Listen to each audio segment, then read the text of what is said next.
ଆସନ୍ତୁ ଜାଣିବା ଚୈତ୍ର ମାସର ପର୍ବପର୍ବାଣି। ତାରିଖ 1 ମଙ୍ଗଳବାର ଦିନ ଉତ୍କଳ ଦିବସ ଅଛି। ତାରିଖ 2 ବୁଧବାର ଦିନ ଶ୍ରୀ ଦୁର୍ଗାଦେବ୍ୟା ପଞ୍ଚମାଦି କଳ୍ପାରମ୍ଭ। ତାରିଖ 3 ଗୁରୁବାର ଦିନ ଶ୍ରୀମନ୍ଦିରରେ ଚୈତ୍ର ଗୁଣ୍ଡିଚା ଯାତ୍ରା। ତାରିଖ 5 ଶନିବାର ଦିନ ଅଶୋକାଷ୍ଟମୀ ଶ୍ରୀ ଲିଙ୍ଗରାଜ ଦେବଙ୍କର ରଥଯାତ୍ରା।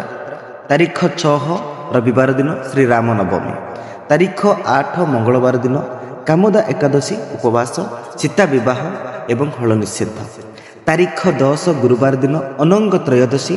ତାରିଖ 11 ଶୁକ୍ରବାର ଦିନ ଶିବ ଓ ବିଷ୍ଣୁ ଦମନକ ଚତୁର୍ଦ୍ଦଶୀ।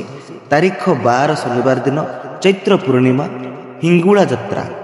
ତାରିଖ 13 ରବିବାର ଦିନ ସାମନ୍ତ ବୈଶାଖ ବ୍ରତାରମ୍ଭ ବର୍ଷ ଶେଷ। ତାରିଖ 14 ସୋମବାର ଦିନ ମହାବିଷ୍ଣୁ ପଣା ସଂକ୍ରାନ୍ତି, ରାଧାରମଣ ଦେବ, ମହାବୀର ହନୁମାନ ଜୟନ୍ତୀ, ହଳ ନିଷେଧ। ତାରିଖ 20 ରବିବାର ଶରଣ ଆରମ୍ଭ। ତାରିଖ 24 ଗୁରୁବାର ଦିନ ଗୁରୁଥୁନି ଏକାଦଶୀ, ଶରଣ ଶେଷ, ହଳ ନିଷେଧ।